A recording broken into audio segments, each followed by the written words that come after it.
আমি দেখাবো বিভিন্ন সাবজেক্ট, যে একটা সাবজেক্টের সঙ্গে আরেকটা সাবজেক্টের কোথায় কোথায় মিল আছে, কোথায় কোথায় মিল, মানে কোন জায়গা থেকে শুরু হচ্ছে, কিভাবে চলছে। একটা বিষয় যদি তুমি ঠিকঠাক বুঝে যাও, পরের বিষয়, পরের সাবজেক্ট, অন্যান্য বিষয়গুলো একই সঙ্গে কিন্তু বুঝে যাবে। অন্ধের মতো মুখস্থ করলে কিন্তু হবে না, সব একই রকম, সেটা ধরিয়ে দেওয়ার চেষ্টা করছি। সেজন্য পুরো মনোযোগ দিয়ে এটা শোনার চেষ্টা করবে। একদম মানে একদম বেসিক থেকে ধরছি, ঠিক আছে? সেটা দেখবে, কথা বলবে না কেউ, কি কি হচ্ছে বিষয়গুলো সেটা বোঝার চেষ্টা করবে। তো আমরা প্রথমে ল্যাঙ্গুয়েজ, এখানে ল্যাঙ্গুয়েজ হিসেবে আমরা বেঙ্গলি আর ইংলিশটা লিখছি।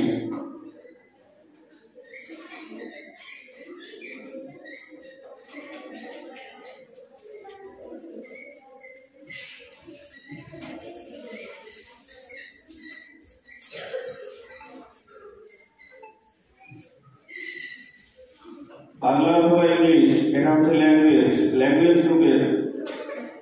তারপরে চলে আসে, আমি একটু সংক্ষেপে লিখছি, ঠিক আছে? ম্যাথ মানে ম্যাথমেটিক্স, তাই তো? একটু সংক্ষেপে লিখছি।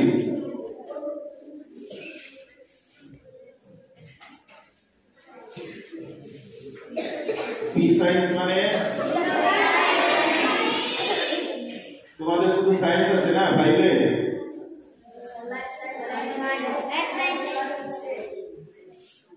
যাই হোক, পুরোটাই সায়েন্স।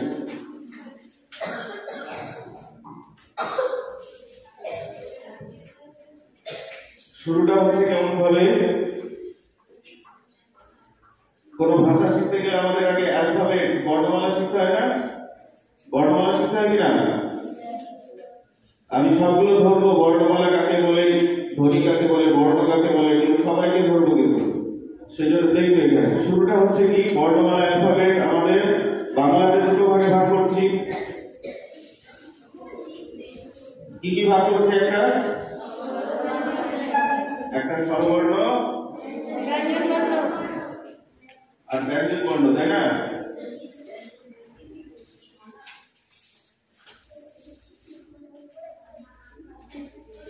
স্বরবর্ণ ও ব্যঞ্জন বর্ণ এই একই জিনিস আমরা ইংরেজিতে শিখছি, যেটাকে স্বরবর্ণের ইংরেজি কি জানো? কি বলে? ভাওয়েল, তাই তো?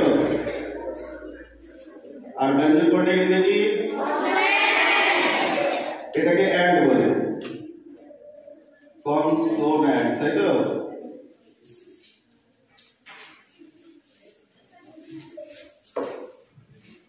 কনসোন্যান্ট।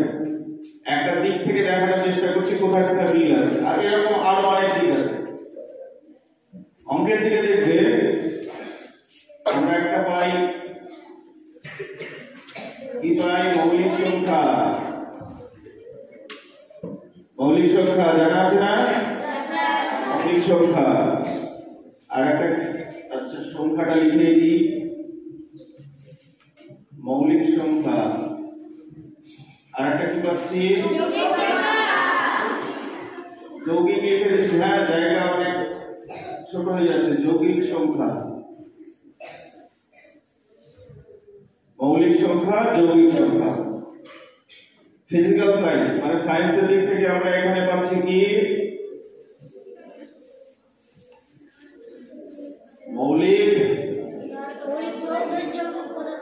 মৌলিক পদার্থ আর তিন প্রকার আছে কিন্তু, মৌলিক, যৌগিক আর মিশ্র। আমরা দুটোকে ধরে যাচ্ছি যাতে আমরা একটা বললে যেন সবগুলো করে থাকে। আমরা ইংলিশেও আছে না, ভাওয়েল আছে, কনসোনেন্ট আছে, সেমি ভাওয়েল আছে। সেমি ভাওয়েল শুনেছো তো? আমরা কত দূরে যাচ্ছি ওটা তো মনে থাকবেই। আমরা কি করে একটা বললে সবগুলো মনে রাখতে পারবো, ওই জন্য দুটো ধরে করছি। তোমরা সবাই জানো মিশ্ররা মৌলিক পদার্থ আর হচ্ছে যৌগিক পদার্থ, তাই না? এখানে যৌগিক লিখে দিচ্ছি। এগুলো কাকে বলে আমি ধরবো, মনে আছে কিনা? মৌলিক পদার্থ, যৌগিক পদার্থ। এই মৌলিক পদার্থকে আমরা কি বলি? মৌল বলি। মৌলিক পদার্থকে কি বলি? আর যৌগিক পদার্থকে কি বলি? যৌগ যৌগ বলি। এই পর্যন্তই। এটা একটু রাখছি এইখানে, এইখানে ভাগটা একটু কি করছি,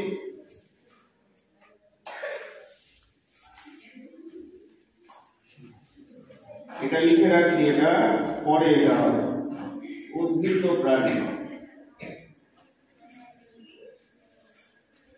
ক্লাসের শেষে কিন্তু এটা আমি একদম মুছে দেব সবাইকে, কিন্তু যেভাবে লিখছি এইভাবে তোমাদের, সেজন্য মনোযোগ দিয়ে শুনবে, যেভাবে লিখছি এইভাবে তোমাদের খাতায় লিখতে হবে, তাহলে মনোযোগ দিয়ে দেখবে যেটা বোঝাতে চাইছি।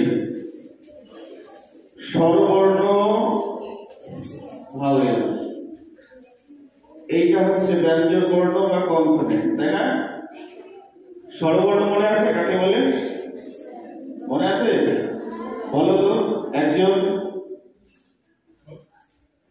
ভাওয়েল কি?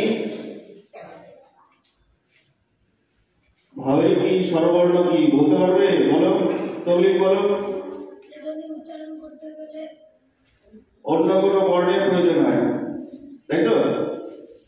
যে বর্ণটা উচ্চারণ করতে গেলে অন্য কোনো বর্ণের প্রয়োজন হয়। আরেকভাবে বলা যায় স্বরধ্বনির লিখিত রূপটাকে কি বলে? স্বরবর্ণ বলে। তো আমরা জানি স্বরবর্ণ কি, এটা উচ্চারণ করতে গেলে অন্য কারো সাহায্য লাগে না, এটা মূল কথা তো, তাই না? এটা উচ্চারণ করতে গেলে ভাওয়েলের সাহায্য লাগে, তাই না? বসো। এইটা উচ্চারণ করতে গেলে ভাওয়েলের প্রয়োজন হয়। আচ্ছা, নিচে আমি উদাহরণটা লিখি, দেখো তোমাদের পরিষ্কার হবে। বাংলায় লিখছি এখানে, এটা কি? এটা হচ্ছে স্বরবর্ণ, তাই না? এটা স্বরবর্ণ। এখানে লিখছি কি? ক। কয়ের মধ্যে অ আছে না নেই? ক, অ আছে। তার মানে এটার প্রয়োজন হচ্ছে উচ্চারণ করতে গেলে। আবার চলে আসো এখানে, ভাওয়েল কতগুলো আছে জানো? 5টি আছে, সবার জানা আছে? কি কি আছে? ভেরি গুড, সবার জানা আছে, বেশি লিখলাম না, এ আর ই লিখলাম। দেখো এখানে বি, বি এর মধ্যে কি আছে না নেই? এই যে এর মধ্যে আছে, এর মধ্যে আছে। এইবারে চলে আসো, এটা কারো সাহায্য লাগে না, এটা আর ব্যঞ্জন বর্ণ করতে গেলে বা কনসোনেন্ট করতে গেলে স্বরবর্ণের সাহায্য দরকার। চলে আসো মৌলিক সংখ্যা। মৌলিক সংখ্যা কি? এক আর সেই সংখ্যা দ্বারা বিভাজ্য, তাই না? এক আর সেই সংখ্যা, তাই তো? এক আর সেই সংখ্যা দ্বারা বিভাজ্য, সেগুলো হচ্ছে মৌলিক সংখ্যা। দুই মৌলিক না যৌগিক? মৌলিক। আর চারটা কি? কেন যৌগিক?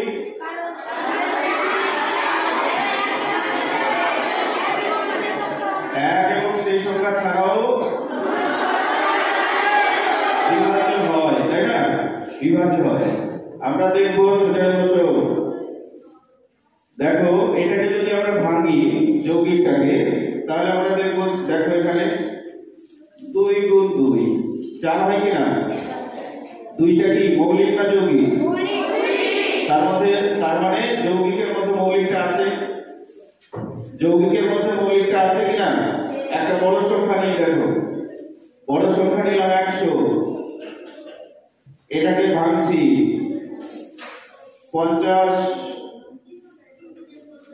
50 গুণ 100 না? 50 কে ভাঙলে আমরা কি পাবো? কি পাবো? 25 গুণ 50, 25 গুণ 2, 25 গুণ 2 পাবো। 25 কে ভাঙলে আমরা কি পাবো? 5 গুণ 5, 5 গুণ 5। তাহলে শেষ অবধি আমরা কি পাচ্ছি দেখো, এইটা পাচ্ছি, 2 পাচ্ছি, 5 পাচ্ছি, 2 পাচ্ছি, তাই না? 5 পাচ্ছি, 2 পাচ্ছি, 5 2 এগুলো কি মৌলিক না যৌগিক? 2 কে শুধুমাত্র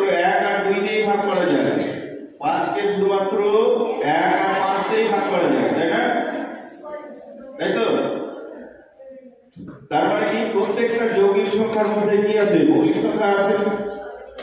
প্রত্যেকটা যৌগিক সংখ্যার মধ্যে মৌলিক সংখ্যা আছে। প্রত্যেকটা ব্যঞ্জন বর্ণ বা কনসোনেন্টের মধ্যে ভাওয়েল আছে। মিলটা খুঁজে পাচ্ছ? বুঝতে পারছো কি? সবাই বুঝতে পারছো যেটা বুঝাতে চাইছি? ব্যাপারটা তো একই না, সেম জিনিস না?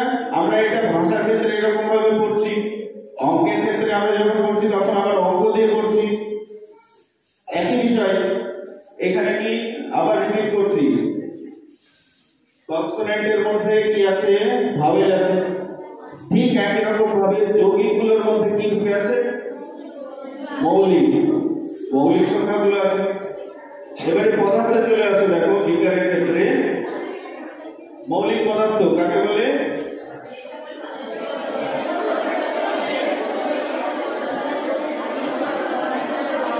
তার মানে কি সোজা কথাটা কি? যে পদার্থকে ভাঙলে অন্য কোনো পদার্থ পাওয়া যাবে না, তাই তো? যে পদার্থটাকে ভাঙলে অন্য কোনো পদার্থ পাওয়া যায় না সেটাই মৌলিক, তাই না? মৌলিক পদার্থ, মৌলিক পদার্থগুলোর নাম শিখেছিলাম, তাই না? কতগুলো আছে জানো? মৌল 118টি মৌল আছে, তাই তো? আমি কয়েকটা লিখছি। হাইড্রোজেন, অক্সিজেন, আচ্ছা হিলিয়াম বলে না, হিলিয়াম। আমি বোঝানোর জন্য বলছি তো, তোমরা জানো 10-20টা একদম পরপর বলে দিতে পারবে। পড়েছো এগুলো? আর একটা দেখে নিতে হবে। এটা আর একটা লিখছি, দেখো এটা কি? এটা কি লিখলাম? সোডিয়াম। এনে তে আবার সোডিয়াম, সোডিয়াম তো এস দিয়ে, তাহলে তো এস হওয়ার কথা। এনে হলো যে, কেন হলো এটা মাথায় আসেনি? সোডিয়াম বানান করতে গেলে তো এস দিয়ে হবে, এস দিয়ে হবে না? তাহলে এখানে এনে লেখা হচ্ছে যে, কেন লেখা হচ্ছে? আমরা ল্যাটিন নাম, সোডিয়ামের ল্যাটিন নাম আছে, ল্যাটিন নাম হচ্ছে নাইট্রিয়াম। সোডিয়ামের ল্যাটিন নাম হচ্ছে নাইট্রিয়াম। আর বেশিরভাগ মৌলগুলো ল্যাটিন নাম থেকে এসেছে, মানে ইংরেজি ভাষাটা এসছে ওই ল্যাটিন আর গ্রিক থেকে। ইংরেজি ভাষাটার উৎপত্তি, অনেক শব্দ এই ল্যাটিন আর গ্রিক থেকে আসে, উৎপত্তি হয়েছে ল্যাটিন আর গ্রিক থেকে। আমি কিন্তু পড়া বলবো, আর বুঝতে পারছো হাতে কি আছে? ঠিকঠাক শুনবে না। যদি বুঝতে না পারো উঠে দাঁড়িয়ে বলবে, আর যদি বসে বসে কথা বললে পরে কিন্তু হবে ব্যবস্থা। তাহলে কি এনে মানে হচ্ছে নাইট্রিয়াম, নাইট্রিয়ামটা হচ্ছে ল্যাটিন, ওটারই ইংলিশ ভাষাটা হচ্ছে কি বলে? সোডিয়াম, তাই না? তাহলে সোডিয়ামের ল্যাটিন নাম হচ্ছে নাইট্রিয়াম, সেজন্য ওটার সংকেত, এটা কি হচ্ছে? এটা সংকেত না কি বলে? এটাকে মৌলের জন্য সংকেত না চিহ্ন বলে? চিহ্ন বলে, তাই না? চিহ্ন বা প্রতীক। এটা সংখ্যার প্রতীক, এগুলো সব বর্ণের প্রতীক। এটা হচ্ছে, এগুলো পদার্থ, মৌলিক মৌলিক যে পদার্থ, সেই মৌলিক পদার্থের প্রতীক। একই রকম চলছে কি চলছে না? একই রকম চলছে। এবারে বলো সিএল মানে কি? সিএল মানে ক্যালসিয়াম, ক্লোরিন। এবারে দেখো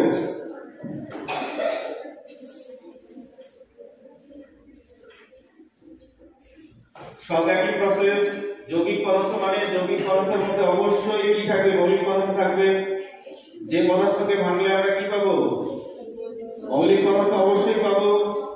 একই প্রসেস, যৌগিক সংখ্যাকে ভাঙলে মৌলিক সংখ্যাকে পাবো, কনসোনেন্টকে ভাঙলে আমরা ভাওয়েল পাবো। একই রকম। তাহলে এটা দিয়ে এই দুটো মিলে আমাদের কি তৈরি হচ্ছে বলতো? জল একটা যৌগিক পদার্থ, তাই তো? সবার জানা আছে এটা, ফাইবার গুলো জানা আছে এগুলো। এইবারে দেখো সোডিয়াম আর ক্লোরিন মিলে আমাদের তৈরি হচ্ছে কি NaCl, সোডিয়াম ক্লোরাইড। সেটা একটা কি যৌগিক পদার্থ, তাই তো? খাবার লবণ সেটাকে বলে সোডিয়াম ক্লোরাইড। তাহলে সোডিয়াম ক্লোরাইড এটাকে যৌগিকটাকে ভাঙলে আমরা সোডিয়াম পাচ্ছি আর কি পাচ্ছি? Cl এর ক্লোরিন পাচ্ছি। তাহলে দেখো সাবজেক্ট গুলোর কি বিষয়টা বুঝতে পারছো? সব একই রকম না? আমি যদি ভাওয়েল করি, আমি যদি স্বরবর্ণ করি, তাহলে আমি মৌলিক সংখ্যা বলে দিতে পারবো? পারবো না? পারবো না এটা বলতে। আবার যদি মৌলিক সংখ্যা বলে দিতে পারি, মৌলিক পদার্থ কি সেটা বলে দিতে পারবো, একই রকম, তাই না? যদি আমরা বলতে পারি কনসোনেন্ট কি, তাহলে আমরা যৌগিক সংখ্যা বলতে পারবো। কনসোনেন্ট যদি জানা হয়ে যায় তাহলে আমরা যৌগিক পদার্থটাকে বলে দিতে পারবো। দেখো এখানে সুন্দর মিল কোথায় আছে?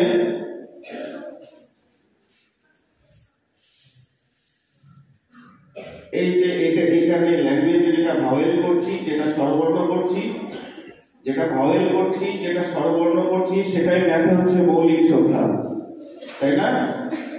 আবার যেটা করছি সেটা দেখো এটা কি হচ্ছে, এই যে মৌলিক পদার্থ বা মৌল, মৌলিক পদার্থ বা মৌল, এটা একই রকম চলছে।